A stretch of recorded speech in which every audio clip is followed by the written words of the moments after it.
to discuss. Hari Om everyone, welcome to this class on Purusha Sukta. We shall start with the chanting first and then we'll continue.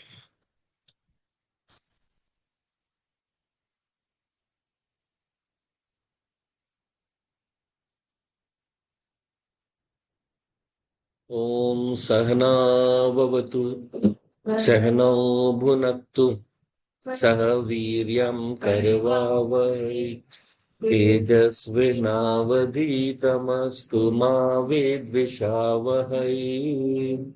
Om Shanti Shanti Shanti. Om Gananam Tva Ganpati Gam Havamahi Kavim Kavinam Upamashravastamam Jyeshtarajam Brahmanam Brahmanaspata Ana Shrinvanutivi Siddha Sadhanam. Om Shri Mahaganpataye Namaha. Saraswati Namastubhyam Varade Kamarupini Vidyarambham Karishyami Siddhir Bhavatu Me Sada. Guru Brahma Guru Vishnu Guru Devo Maheshwara Gurureva Param Brahma Tasmai Shri Gurave Namaha. Tasmai Shri Gurave Namaha. So we are looking at the fifth and sixth part of this. So I'll just chant the sixth part. Puru tadasya yadvaishyaha padbhyagam shudro ajayat chandrama manaso jatah chaksho suryo ajayat mukhadindras chagnischa pranad vayurajayat napya asit antariksham shishno samavartat padbhyam bhumirdisha shrotrat tatha lokagam akalpayan. So we are looking at the aspect of how this consciousness has pervaded everything. Chandrama, Chakshu, Surya, everything has been pervaded by this consciousness, right? So when we are understanding that through this consciousness everything is manifest, we are looking at how everything has to have a Chetan Karan, a conscious cause. So only consciousness can be the cause of everything. And we saw in the last class also that when we understand this concept and we apply it, then we take up more responsibility in our life. We are willing to put ourselves into more position of uh, of responsibility and also own up to a lot of our mistakes. Na? So because what happens, the jada has no pravritti, right? Jada is something, insentient is something that has no action, no capability to do action, and also no capability to know something. So whenever we express our inability to do something, whenever we drag our responsibility onto someone else, some figure of authority, or we drag our responsibility to some person or some someone who's ruler, who's a politician, a ruler, then when this responsibility we shift, we give up our chaitanya bhava. We make ourselves jada. No, we make ourselves insentient by saying that I cannot do this. So when we take up responsibility, then the whole universe moves with us.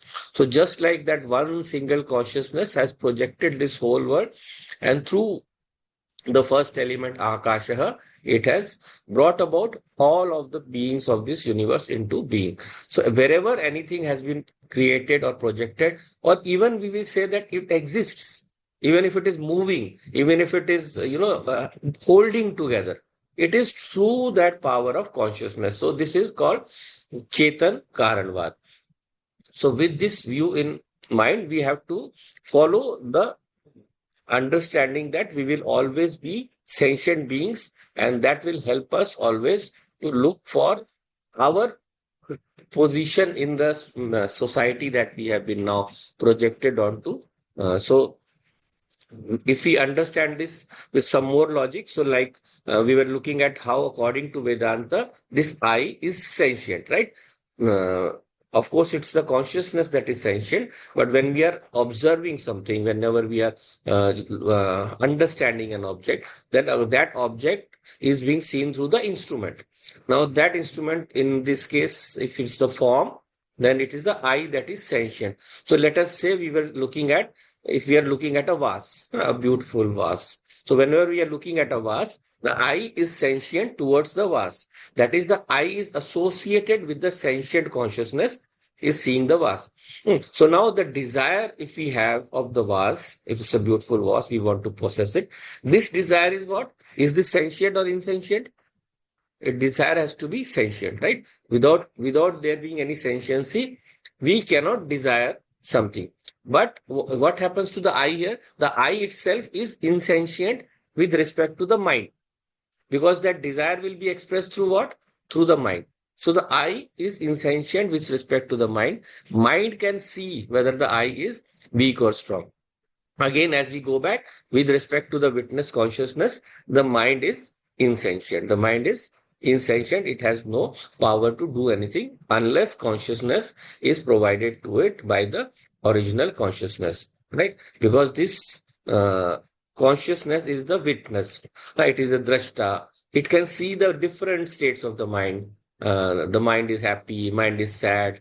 So all these, when it is associated with the ego sense, the I sense, I say, I am happy, I am sad, but actually it is the mind.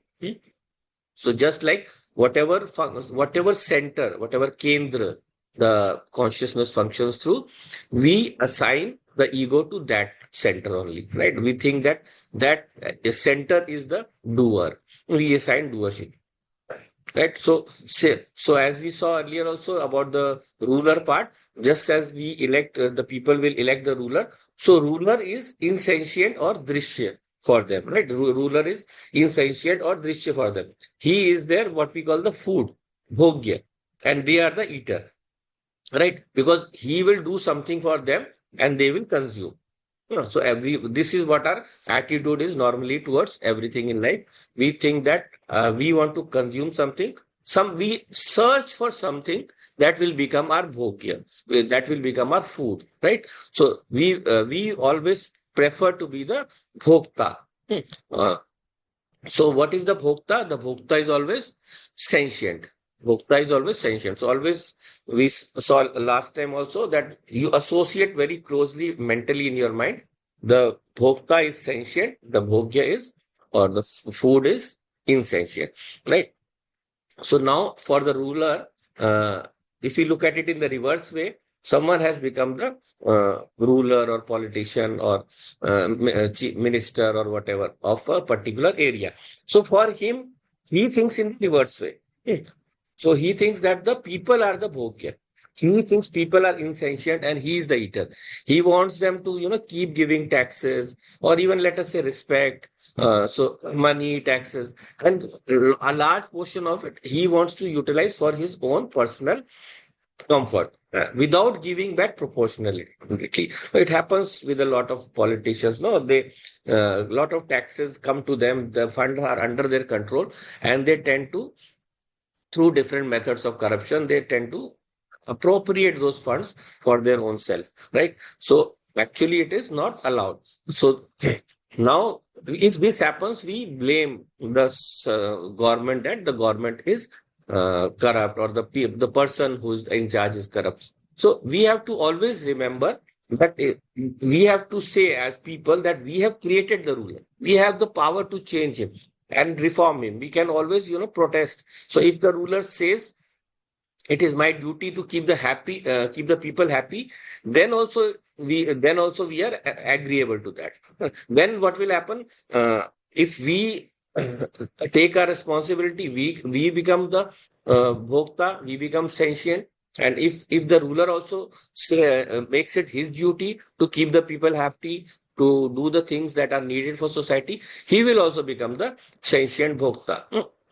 And he will also become sentient and do his job properly. So, but both are blaming the other, and so therefore both are in a way becoming insentient, right?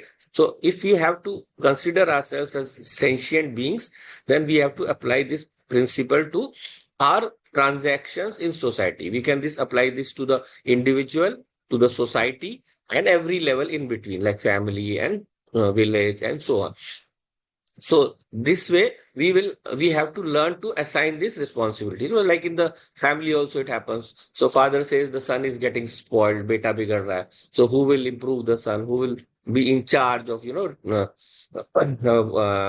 improving the son? I think today itself I saw a video about a lady who was being told that the kids are not being responsible enough these days. They are going into wrong sides. So she said that it is the mother and the father who have to take the responsibility because they have given up responsibility. They give the child a mobile and let him play. They don't give him the appropriate samskaras. So therefore, the child does not develop. So if we have to do this, if we have to expect our children to behave in the right way, we also have to become sentient for them, right? So this for usually for us, what is the child is the son is bhogya, food for the father, and reverse for the father, reverse also for the son, the father is a bhogya. Everything he needs, he'll go to the father. I want this. So without even doing anything proportionate for that. No, so proportionate doesn't mean he'll work and make money and give back. Proportionate means he will do his duties. Everyone has their duties that are prescribed by Shastra. Right? So now father is saying son is getting spoiled. He is attributing the causality to the jada or the insentient. He is not taking responsibility according to Vedanta. Otherwise, what actually he should do? He should take responsibility and say, I have spoiled the son. I have spoiled the son. Similarly, when the son says that dad doesn't understand, then he is also making the father, he is also making the father sentient. Himself is becoming jada. He is not taking any responsibility. So from small to big, whenever we understand the relation between the seer and the seen, whenever we understand this relationship, the seer and the seen, drishta and drishya, the seer is always the cause and the cause is sentient. Right? So even if sentient is taking the support of ignorance, sentient is taking the support of ignorance when we associate ourselves to the ignorant notions that I am the body, I am the mind. Even in that case also, the cause is always sentient, right? So whenever I'm speaking something, no, so I cannot say that like my tongue slipped, I accidentally said this, galti se bol diya. Saying is done by the tongue, but tongue can speak only when the sentient is associated with it. That is why with someone who is one with the Vedant vision, he will say, I made a mistake in saying something. He doesn't hesitate for an instant to accept his mistake.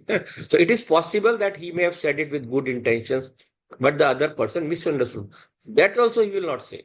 He will not say that I said it with good intentions. मैं तो अच्छा ही चाहता था तुम्हारा. I wanted, but then what will he say? He will say that I said the right thing only, but how did I know he will react this way? Instead of saying that, he will say, the one with Vedant vision, he will say, I should have gauged his mindset. वो ऐसा सोचता है, तो मुझे क्या बोलना चाहिए उसको, वैसे बोलना चाहिए था. I should have known that if I say this thing in this way, he will react in this way. Right? So just like there is some person who is very sensitive to some kind of criticism, right? Someone who doesn't have a job right now. So you say something to him that I need something, get this for me. So you didn't think that he cannot afford it. आपने सोचा नहीं. So when you say that, no, then what happens is you are saying something without being sensitive to that other person. So one person with Vedant vision will say, I should have gauged his mindset and then said anything, right? So he will never say that I said right, but you understood wrongly. He will never say that. He will say, I chose the wrong words, so mistake is mine. So mistake is mine. So the penalty for that also should be borne by myself and not the tongue. इसके लिए जीभ को नहीं सजा दे सकते आप. If tongue said something wrong, responsibility should be not for the tongue and for myself. So this brings a total change in our mindset. Now, usually we are always seeking to shift the blame, right? So what will be the first benefit of such a vision? The first benefit of such a vision is that a person will never feel helpless. He will never feel helpless. मैं कर सकता हूँ. If something wrong has happened, no, I can correct it. So till you think of insentient as the cause, whenever you think that insentient is the cause, you will always feel helpless. So he will think that antakaran won't change. My mind is conditioned like that only. So my mind, my buddhi, they cannot change. Then what will I do? What will happen to me? So he will continue to be in sorrow and delusion. So he will also blame it on the people also. No, people don't change. Then what will I do? Or he will blame it on the government. No, the ruler alone cannot. Ruler alone, he should alleviate the poverty. The system is wrong. So this is helplessness.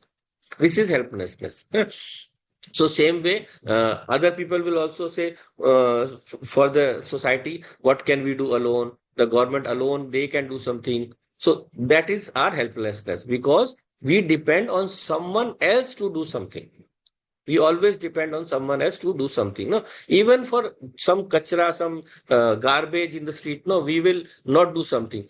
We will blame that the government doesn't come to pick it up. But I have seen literally people, the people who are aware of that, no, they will come to the street and they will pick up some trash, they will collect it and they will deposit it where it needs to be deposited.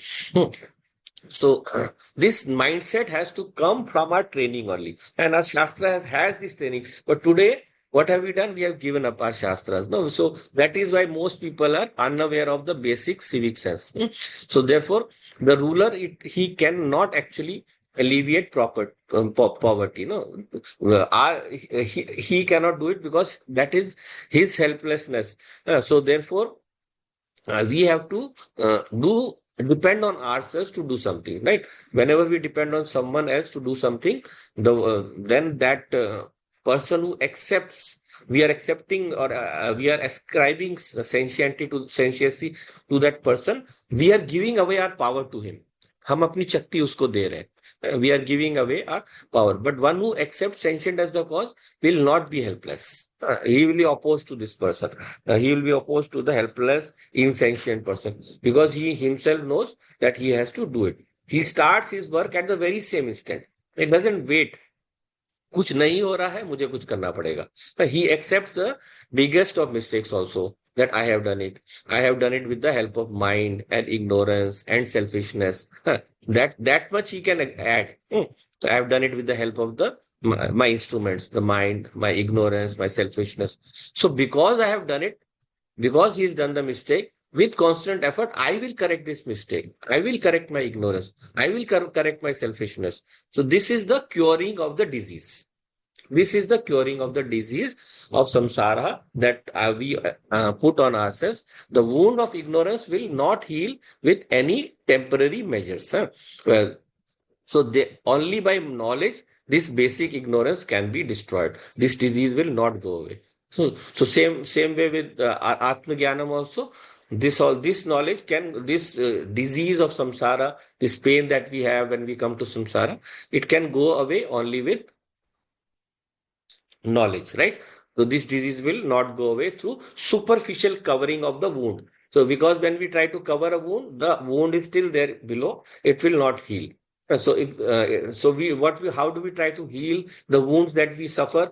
Someone has hurt us. किसी ने हमें बोल दिया, हमें बुरा लग गया. So because of that, we are feeling hurt. So we will try to distract ourselves, do something that we feel happy. So we will search for our happiness in objects, or if some person has hurt us, we will search for another person. किसी और पे आश्रित हो जाते हैं. And then again, same thing will repeat. So this way, we have to give up this feeling of looking for validation from the things around us, or looking for happiness in the things around us, looking for validation from the people around us, and rise above their opinion. We have to rise above the opinion of everyone. So once we rise above the opinion, we can always live freely. We can live freely. No, किसी ने मुझे मेरी तारीफ नहीं करी, नहीं कोई बात, it doesn't matter. किसी ने मुझे मेरी तारीफ कर दी, तभी भी इतना problem नहीं. Someone has praised me too much. No, I will not get so absorbed in that and that I'll become totally, in what we call moha, totally in delusion. So till through non-duality, this ignorance is removed, the wound will not heal. So re-establishment in my true nature only will cure it, and not by any medicine. So that is why we say in our system that Vidya is the first thing that we need. So this knowledge or Vidya is what we strive for. So in our system, Vidya has slightly different meaning. Vidya is not just reading and gathering information. So the definition for Vidya is Sa Vidya Ya Vimuktaya. So Vidya is that which liberates. जो हमें किसी भी तरह की help मजबूरी से आजाद कराती है, right? So like I don't know how to cook. So at the appropriate time, I'm hungry. I cannot cook food. मैं भूखा रह जाऊंगा. So now I am in trouble. But if I have the vidya, if I know how to cook, if I've learned to cook something basic, something that I can do with, then this knowledge will liberate me from my hunger. Otherwise, the hunger will keep bothering me. Right? So that is knowledge of cooking will liberate me from hunger. Same way, any kind of knowledge. So highest knowledge will liberate me from the world itself. But normally also, no, any knowledge is that any knowledge will liberate us. Right? So in some places, Shankaracharya Bhagwan, he takes even action or karma as avidya and upasana as vidya. So in the Ishavasya Upanishad, that is how it translates. So why? Because even karma will also take us to bondage in the spiritual context. In the spiritual context, when we get absorbed in our karma, then karma also will take us to bondage, because we will be trapped in the cycle of karma and karma phala. Remember, karma is not just the action itself. We call that action is actually called kriya. Exact translation for karma is not just action. It is the result that will be attained after that action. That is called karma. So you can say something closer to karma phala also. So the fruit, the result that we'll get. The karma phala and the karma is same. हाँ same हाँ. So हमारे कर्म इकट्ठे हो रहे हैं. संचित कर्म is what? All fruits. All are fruits. So karma will always take us to bondage, right? So that is why it is called ignorance. So what do we do to move away from that? We use upasana.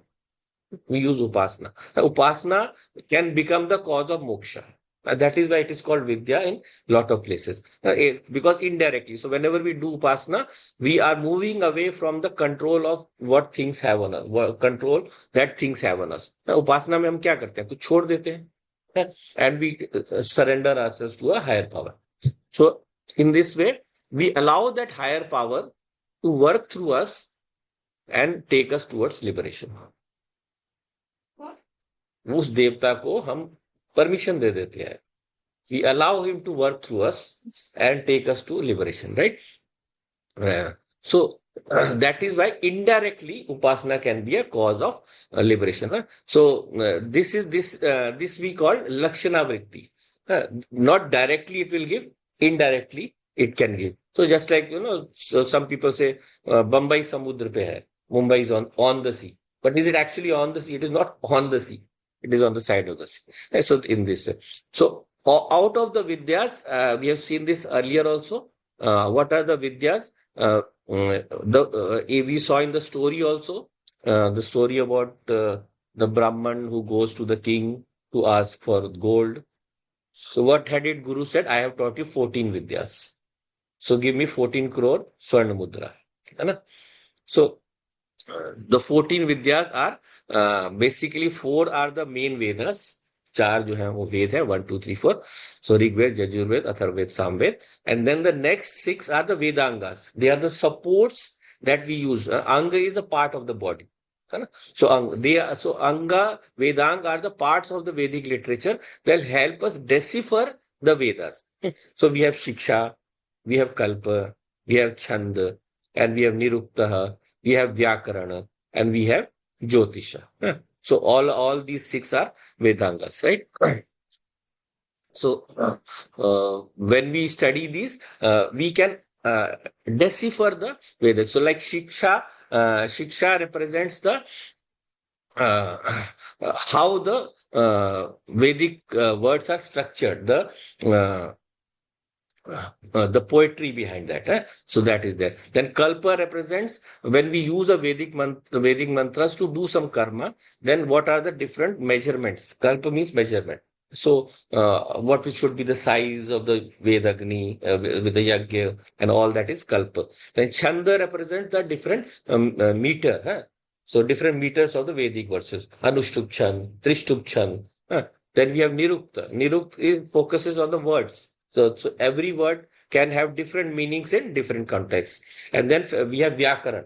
Vyakaran is grammar, how we should understand the interrelationship between the words. And then Jyotish finally. So Jyotish is representing Kal. Kal ko represent karta. So how in what time we should do what action. Kal ke anusar. And then finally we have the Upanga. Upanga is the logical aspect Nyaya. Then we have Puran, and then we have Mimamsa and Dharma Shastra. So out of these, what they do? Usually through the Vedic verses, we understand their meaning. So we get the Shabda, we get the wordly meaning. So, but the word meaning sometimes is not enough, right? So that word has to be expressed through different pictures, through different illustrations. So Puranas are the pictures. No, we are constantly telling stories here also. So through the Puranic stories, we tell about some concept, some Vedic concept. So they illustrate this Vedic concept. Nyaya represents the logical aspect. क्यों होता है, कैसे होता है? Mimamsa represents once the logic has been understood, we apply the logic. So in Mimamsa Shastra, like in Karma Mimamsa, we use it to apply it to what are the rules of Yajna, all that is used. So all these Vidyas, they help us understand our total Vedic structure. So in our system, in our Vedic system, it is not necessary to know everything. Right? Main thing is Ved, but you can follow. Main thing is to know your true nature. So to know your true nature, you can go through any of the Puranas. You can go through worship in a mandir. You can go through your daily puja in the morning. So whatever you do, it is built into our lifestyle. So you are a Hindu if you follow any of those systems. So ultimately, slowly, the desire will come in within you to know ki reasoning kya hai. Then you can go study. And therefore, all that is available to us. You can, so just like, no, it's like when you enter a school, and you entering a school, and then what is happening is that you are still a student of the school if you are in nursery class or class 12. It is up to you which level you want to rise up, right? आप जितनी मेहनत करोगे ऊपर उठते जाओगे, then you have more knowledge. So ultimately you reach the final knowledge. So in this way, we are all Hindu, whichever class we are in, but we are all given different duties. So duties are the Varna Ashram Dharma. According to our Varna, according to whatever is our mental proclivity, हमारे मन किस तरफ रुझान है, whatever side our mind wants to direct its activity towards, the Veda will give you the different. So for that, we have different Dharma Shastra. We have different Dharma Shastra. That is the fourth part of the Upanga. So Dharma Shastra will tell you what are your duties, right? So now, ultimately what will happen? Final goal is what? Moksha. So rest, we say actually they are all in a way a jnanam only because they lead to desires and sense gratification. So when jnana arises, when the knowledge arises, then the mind is destroyed. The mind, we talked about Manonasha in yesterday's class also. No? So Manonasha here is represented as understanding the mind as being born out of the original consciousness itself, a projection of the original consciousness. And since it is not separate, it has no independent existence, we can mentally understand it as nothing, as nothing but other than consciousness. Same thing we can do with every object of the world. Every object of the world is that Brahman only wearing a cloak of a form. कोई नाम रूप का चोला पहना हुआ है. Every object in the world. So every object is Brahman only, but wearing the cloth of Naam and Roop. Right? So When this knowledge arises in the mind, then all the ajnanam is destroyed. Ajnana is destroyed. So then after that, after that, no teaching is necessary. Once it has arisen, so if the teacher-student feeling is there, if we still feel that I'm a student, then we are still in ajnana. So therefore, we can choose to keep listening, to keep to stay in that good place, which is called satsang. But internally, if we are sure that I don't need this teaching to for my moksha, then we are not then we are free. But if you think that I still need to learn more, that means I'm still in ajnana. Right. So that is why whenever the guru will teach in all the Upanishads, no, it will always say indirectly. Guru will say, "This is how our teachers taught us." ऐसा हमें हमारे teachers ने सिखाया था.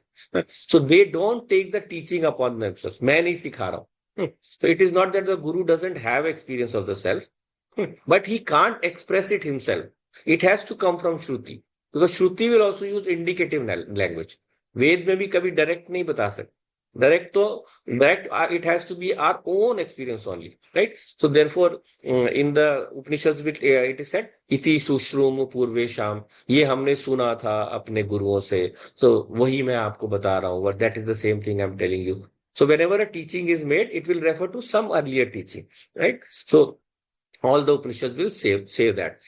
Only the Ved Vakya, the original Ved Vakya, is Swayambhu. It is self-potent to express. And what is the potency of that Ved Vakya? To make you see as yourself as the witness of everything. So whenever you look at an object, then you are seeing this object as something that you yourself have projected. Or if you don't see that, then in the initial stage, what the Ved will teach you? That you are witnessing, the knowledge is arising in your mind. So you are the drashta. So that means you are always there. In every knowledge, the consciousness is always there. The drashta का लोप कभी नहीं होता. That is what is said. दृष्टा कभी भी जाता नहीं है. So and then they later teach you that the consciousness itself is infinite. So everything you can merge into the drashta itself. Nothing is separate from the drashta. So this Ved Vakya will express that. So what are these Ved Vakyas? It has parts, no? Brahman, first is mantra, then Brahman, then Aranyak, and then Upanishad. So they are all needed to interpret the Veda. So therefore they are also called Vidya only. Then I told you about Chanda also. No? Chanda will tell about the vibrations, the meaning, then Jyotish will tell you when to do, how to do.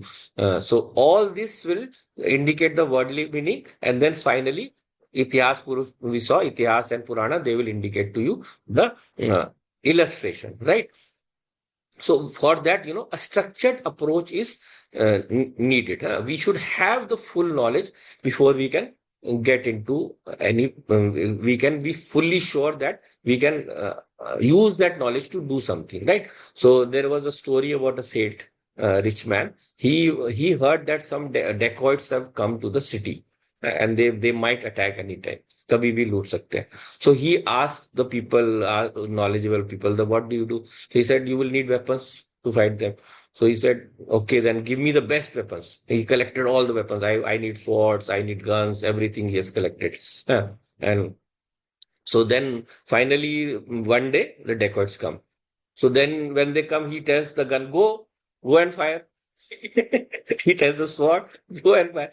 So then his wife is telling him, you have to pick it up. So he says, I don't know how to use it.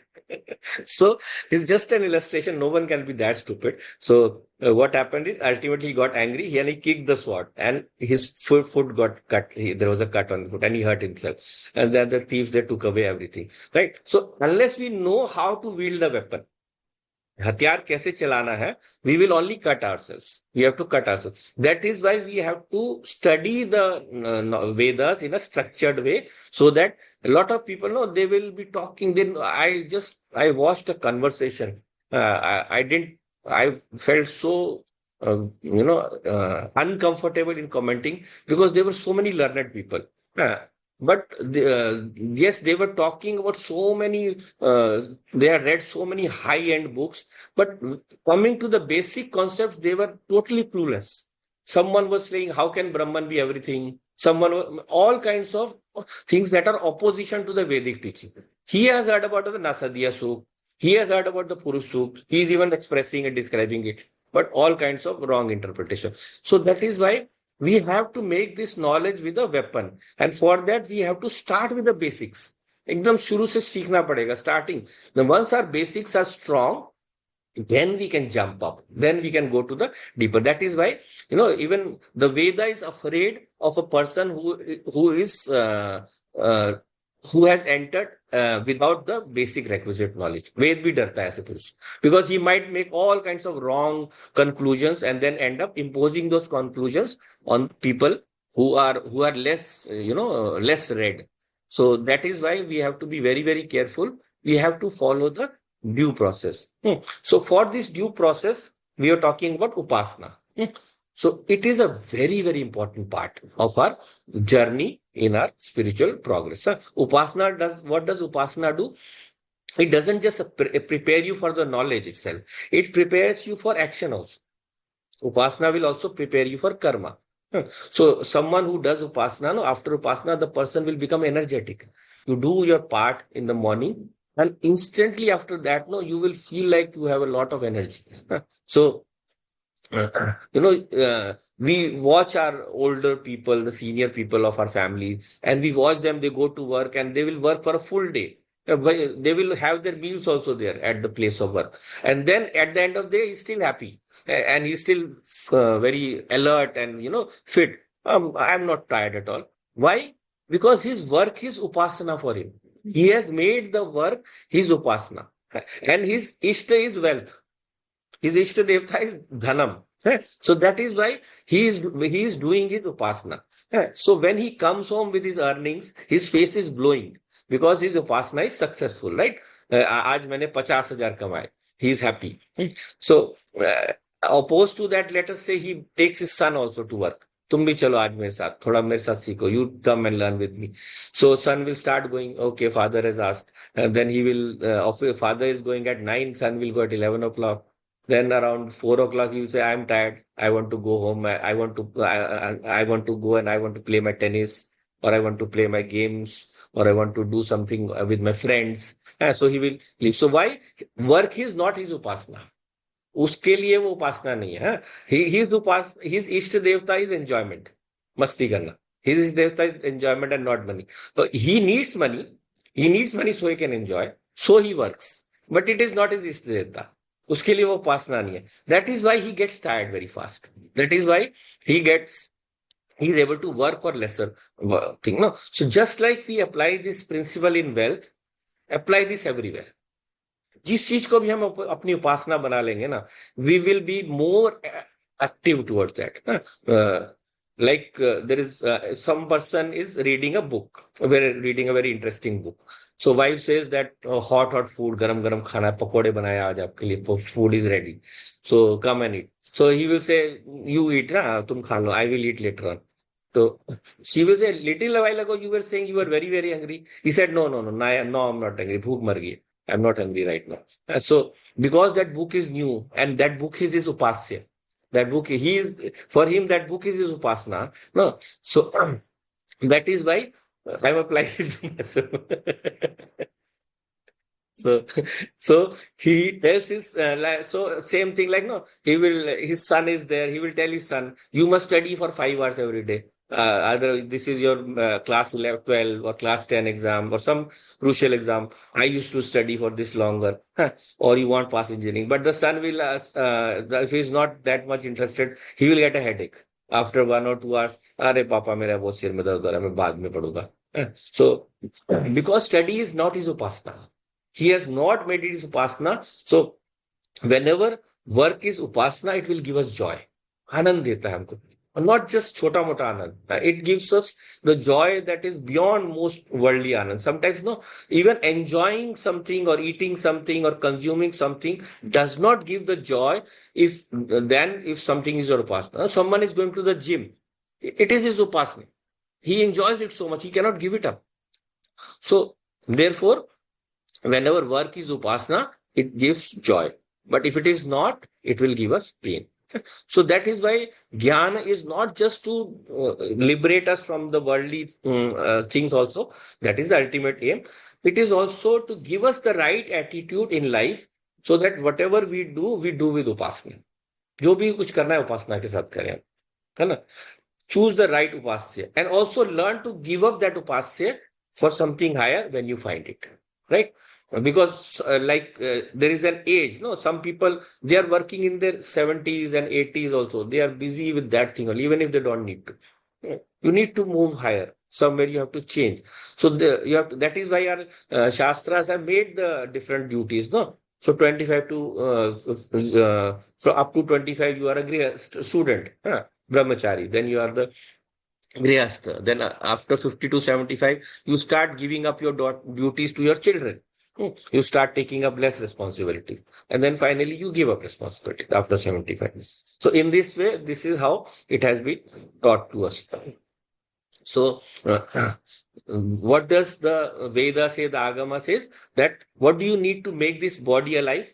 इसको जीवित करने के लिए क्या चाहिए? प्राण, है ना? प्राण प्राण चलते रहना चाहिए, प्राण. So you put your prana, your life force into karma, and then only it will become alive. अपने प्राण को उसमें डाल दो, into your karma. So if you give your prana, what will happen? You will see your image in that. अपनी ही reflection उसमें देखोगे. You see your reflection in that thing that you are doing. You will do it with more love, more vigor, more effort. किसी चीज में आपने प्राण डाल देते हो तो आप उसमें अपनी प्रतिबिंब देखते हो. होता है कि नहीं? So like why do parents, they get happy seeing their child do well or child grow up? You see your reflection in them, no? You see your own reflection. So a father will, he will save 20 rupees by not taking a rickshaw. He will walk half of the day way, or he will save anything by taking a meal where he can eat a simple meal for say 100 rupees when he could have spent 500. And when he leaves, he will leave crores of rupees for his son. So why? Because he is your reflection. The sun is your pratibimb. So whether the sun is good or bad doesn't matter. No, he just sees his reflection and he is able to offer everything to that reflection. Same way, when we put our life force into our karma, we see our reflection in it and we are willing to give everything to it. Then you say, this is my swarupaha, my own nature. So what happens when we move to the highest knowledge? Vedanta will show us our swarupa when we do upasana. When we do upasana of some devta or some deity, then Vedanta will put our prana into the highest, into our own swarupa. What is my own swarupa? Chetana, consciousness, right? So there is another story for this. Once there was a very, very strong hunter. He was very, very famous in his area, that no animal could get by without being, hunted by this animal. So his name was Shabar. It is actually the name of a tribe. So Shabar tribe. And from that, this person was Shabar. So he felt that he was the most powerful hunter ever. So one day while hunting, he saw coming from the opposite side a new hunter. He had not seen this person before, and who looked very powerful, very muscular also, same as him only. And as he came closer, he saw that he looked also very similar to him, almost similar to him, very, very same in build. So now he was very angry and he asked his name. So this person, the second hunter, he said, my name is Shabar. So very, very funny. So say we both have, so now we name them Hunter 1, Hunter 2. Shabar 1, Shabar 2. So he asked, from where are you coming? So 2 says, very, very far. So 1 says, why have you come here? So he said, I am a wanderer. So wherever I reach, I go there, I own that place. वो मेरी हो जाती है. So he said, but this is my place. So he said, Shabar 2 said, okay. 2 said, let us compete.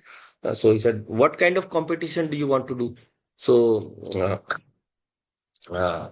number 1 said, Shabar 1 said, how many boars can you kill with 1 arrow? So this Shabar 2 said 300. So Shabar 1 said, number 1 said, you are a liar. I can kill only 2. How can someone with 1 arrow kill 300? So in the meantime, there came a huge crowd of boars. They were crossing that side. There was a huge rush of boars who were crossing that portion of the jungle. So the first one said, "Prove it." The second one said, "How many do you want me to shoot? 300 or more?" So the number one said, "Do first 100, shoot 100 and show me, and then we'll talk." So he took an arrow, he put it on his bow, and he shot, and it was a remarkable magical arrow, and it pierced through exactly 100 boars. So then number two said, he said to number one, "Go and check, and check and bring them back." So number one, he went towards where the boars were killed, and he tried to pick one of the boars. He picked up the first one, and he could not lift him up. So now this number two said, "Why were you boasting?" So he went up there, he picked up 10 on one side, 10 on the other side, and dragged them and brought them to the center of the clearing. So now, when this number one Shabar saw this, he was totally humiliated, and he fell at his feet. He fell at his feet. "Guruji, I surrender to you." He said, teach me how you do it." So number two said, "You and me, we are the same only." So number one said, "How?" So number two said, "Okay, look, to teach you, you have to be prepared. You have to do some upasana." So he said, "What kind of upasana?" So number two said, "You have to do Shiv Shakti Aradhana and Brahmacharya." So once you do that, you have to do it for 1 year, and then I will teach you. So then your mind will have purified. So he went away. Number one, he did this Aradhana, no, daily japa, puja, and all that. Shiv Shakti Aradhana, he did. So then he came back. And then the second one, number two, he came and he said, "Okay, now I will teach you." So he drew a triangle. He drew a triangle and the reverse triangle and the full Sri Chakra. And then he asked him to stare into that Sri Chakra. And then he asked him, he said, "What do you see?" Number one said, "I see all the lokas, all the lower lokas, all the upper lokas, all the Brahmandas." Then two said, "Do you see the people in the pain in the lower lokas, Narakaha?" So number one said, "Yes." Then he said, "Look closely, look closely. Who do you see there?" So he said, let me look, let me look." He focused his eyes, and when he focused his eyes, went inner, more deeper, and he saw that it was he himself who was sitting in that Naraka. So then he said, "Oh, look, I am trapped in there. How do I get out of there?" So number two said, "Okay, now take your vision away from that. Now look at me." And he looked in his eye. And he did that Akshi Upasana that we talked about earlier.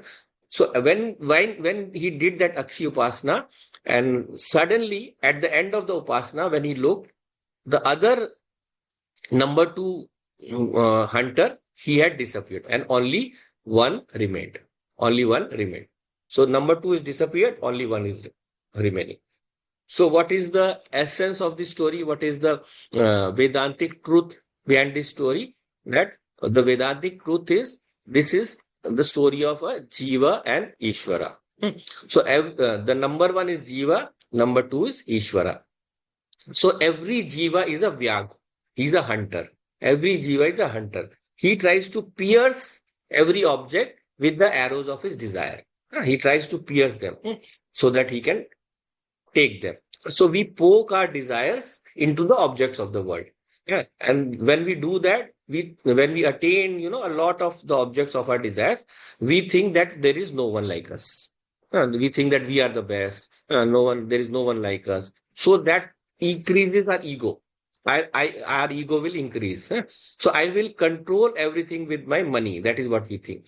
And then what happens? After some time, the ups and downs of the world come. And then we face losses. The Jiva faces losses. So now then God comes. Then God comes. And then God comes and shows that I am much bigger than you. I am stronger than you. I can cause lots of catastrophes. I can destroy different, even mountains and rivers. You cannot match me. Then man, what happens to the man? The Jiva, he doesn't look carefully. No, he tries to cover his shortcomings. He tries to cover his shortcomings. Just like the first one tried to cover his shortcomings. So by failures, the Lord only shows us that we are powerless. With that we are powerless. By constant failure, just like he couldn't even lift up one boar, and the Lord was, the number two was able to lift 10 each in one hand. So therefore, yeah, we understand that we are powerless in front of God, and we needlessly have ego. ऐसे ही बेकार में हम इतना अहंकार करते हैं. So then the jiva surrenders, and then the jiva surrenders and says, Lord, you only guide him. So now how can Lord guide him right away? Right now our mind is caught in the vasana. So what does he do? He first says, you and me are the same. But the jiva doesn't understand, so he makes him do sadhana. He makes him do sadhana so that his mind is purified. The mind of this jiva is purified, right? So once he does that, then he shows you the nature of the universe through jnana. Through jnana, he shows you. So he shows you that there are these different brahmandas, the 16 brahmandas that are there in the 16 petals of the Sri Chakra. And then finally, the Lord shows you that you are trapped in samsara. You are trapped in this samsara, which is nothing better than naraka. This world of joys and sorrows, where the sorrows actually are more in number. So then, what happens is that then Ishvara says, you have to give this up.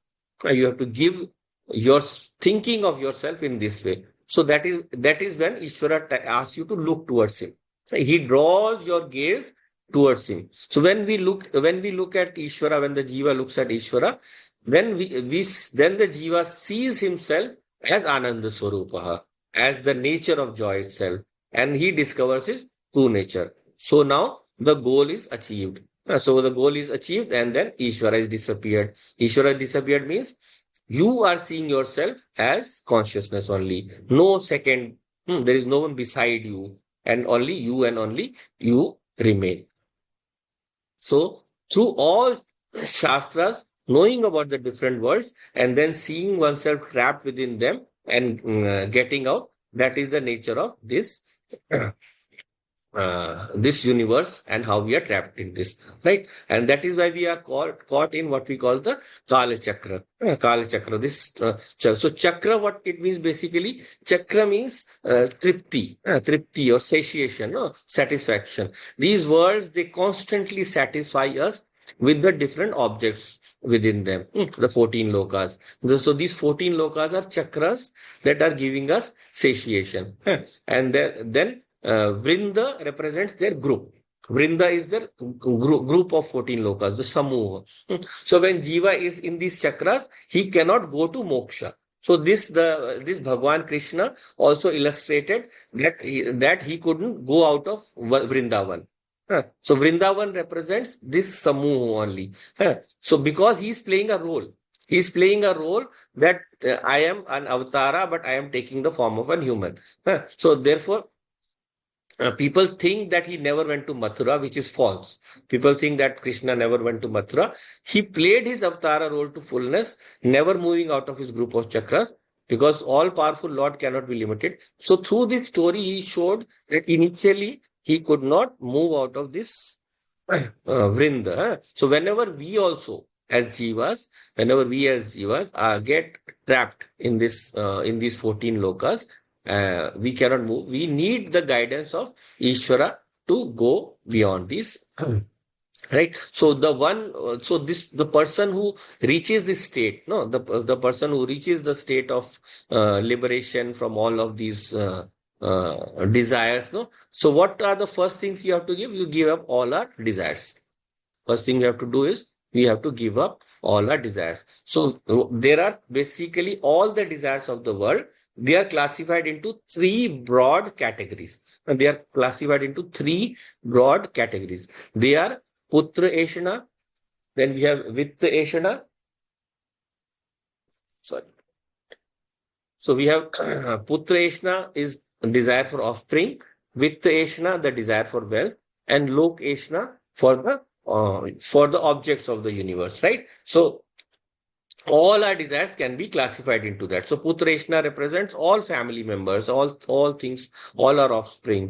Vitteshna means all the things that money can buy. And then Lokeshna represents land, property, anything that we need, that we think that will give us security. Anything that we think that will give us security. So the person who gives up these, he enters into what we call, finally called, bhikshacharya. You have heard about, the sadhus, they are asking for bhiksha. So what is the real meaning of this bhiksha? What is the real meaning of this bhiksha? So for the grihastha, no, bhikshacharya is not considering anything as mine. Kuch bhi mera nahi. For the grihastha. And consuming whatever is necessary as a bhiksha from the Lord. As a bhiksha from the Lord. Right? So that is bhikshacharya. So this, what about the sannyasi? He doesn't possess anything. The sannyasi doesn't have anything, and hence he accepts whatever he can eat for a day. But it has a slightly deeper meaning also. We have some time, I think we'll cover this. Okay. So normally, what happens is, normally whenever you don't strive for something and you get it, it is called bhiksha. Normally, whenever you are not even working for something, you have asked for something and you got it, it is called bhiksha. So the person who is getting salary for his work, that isn't bhiksha. Nor is something, if you pay something for something to anyone for getting a product, he's giving you a product, then that is also not bhiksha. Or if you are buying from a poor person, so you think the person is poor, I will help him, that is also not bhiksha. So it is a good intent on your part, but it is not again bhiksha. Or also, no, if you give a loan to someone, then also it is not bhiksha, because you expect it back, if possible with interest also. Right? So bhiksha is giving to one who is not doing anything for you, and nor he will do it for you later. So what is the view of the jnani, the one of knowledge? He sees this anatma jagat, this illusory world, as non-existent. So whatever he did in his past, it is dead to him. He is no longer that person. He is no longer the person who was working for objects. So still, still the jagat will give something. Whatever the jagat will give to his body, it is part of his body, is also part of jagat. He sees his body also as part of the universe only, the negated universe, right? And whatever the world gives him for his sustenance, he accepts it at bhiksha. So what is his vision here? उसकी दृष्टि कैसी है? What is his vision? The vision towards the objects of this world is that they can never support him. They are not needed. They can never raise him higher. So he doesn't need those objects for his final goal in life. They cannot alleviate him. And nor are they worthy of being considered in this way, and nor can they raise anyone else spiritually. So his vision, what is his vision? His vision is only in Atma and Atma alone. Atma is his instrument, Atma is his aim, both ways. So now, to add another word to the bhiksha is the word of charya. Bhiksha charya. So this charya is what? Charya is something that you do to gain something. So now, this does not mean that he is not doing any work. It doesn't mean doesn't do any work and sitting idle. He does work. He will do work. But the vision that this illusory world can give him no gain, now or ever also, that is his bhikshacharya. So whatever he is taking is not in exchange for any action. So one more meaning of charya is that what you don't do, what you do according to your nature of varnashram dharma, whatever you do according to your nature of varnashram dharma, so that is also called charya. So people, they think that this person is this sannyasi, he's coming and asking for 4 roti, and that is his bhikshacharya. That is not true. The vision towards the world that it can never be an instrument, nor it is the goal, is called charya. Repeat again. The vision towards the world that it can never be an instrument, nor it is the goal, is called charya. So in the Gita, it is called karmani karmanye pashyet. So he sees inaction in action. So while doing any action, he doesn't see it as action. He sees it as inaction itself. So the proper word, as I said earlier also, is karma. Karma is what is the goal of any action. Karma is the goal of any action.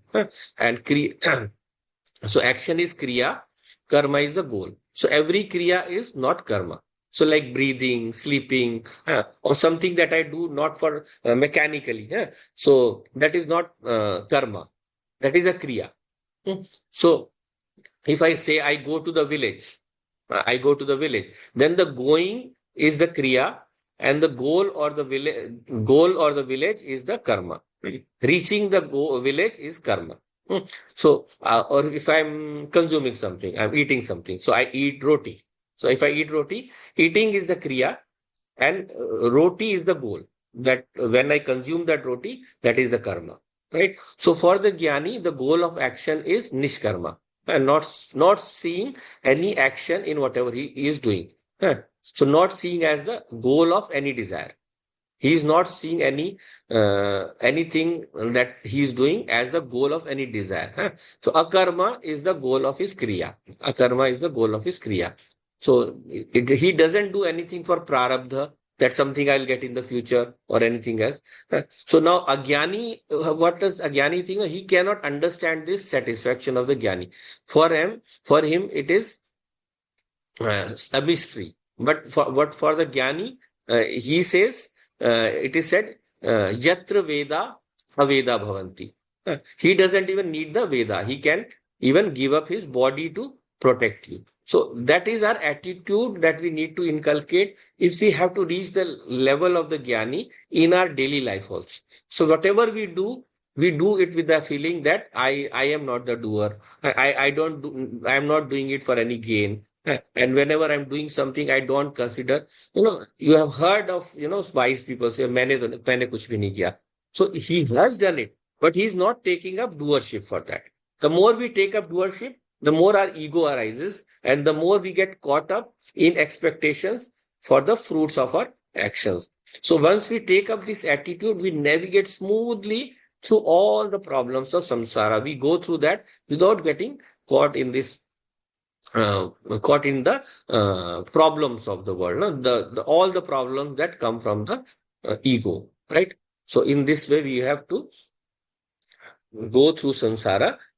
This is how our charya, our behavior should be in the samsara when we have correctly understood the meaning of Purusha, meaning of a sentient me, meaning of myself as a sentient being, and the rest being my instruments, the rest being merely projections also, and rest being unreal also.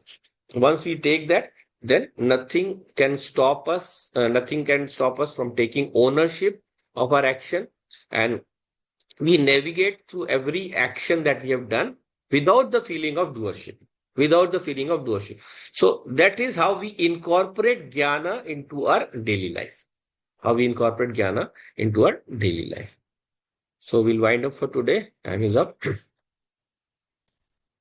Om Purnamadav Purnamidam Purnat Purnamudachyate Purnasya Purnamadaya Purnameva Vashishyate. Om Shanti Shanti Shanti. Hari Om Shri Gurubhyo Namaha. Hari Om. Om Tat Sat.